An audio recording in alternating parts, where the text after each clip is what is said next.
Evo, dragi navijači, upravo se nalazim u WC-u nogometnog kluba Dinamo. I smislio sam jednu jako dobru ideju. Sad ću ja to pitat navijače.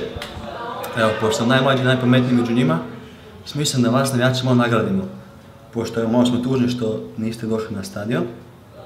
Mislim da ćete sad doći, sad ću vam priopštiti kakva je to ideja. Evo ga, idemo u potragu da vidimo šta nude igrači.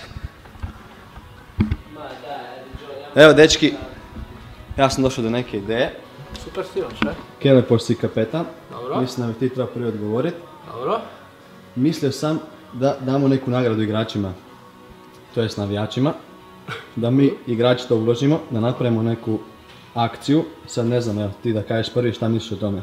Pa dobro, evo, kažem, to je stvarno dobra ideja, kako si to smislio? Pa ti taki mali, ja smislio takvu ideju. Bio sam na WC-u i upravo mi je jedna ideja zinula da bi trebali dati neku lovu za navijače. Pa da, ali da ti kažem da su uvijek sve najbolje ideje padale na pamet na WC-u. Pa to ti kažem, pa baš zato je na WC-u. I ova je dobra, Joe je tu među nama. Joe isto mora biti da bi ga trebao pitati kao starog matanog i malog bolonjeza. Šta god ti kažeš, samo da napunimo stadion. Evo, ja mislim onda da neku milju damo. Može. Ali pod jednim uvjetom. Da se mi igrači odreknemo te milje i da to ide dobitniku. Da, upravo ništa, mi igrači među nama, evo, ne znam, dva Dalmatinca naša šta kažu. Znači mi vama plaćamo da nas dođete podržati, to je To je ideja, moja ideja. Ruki, ti Duje.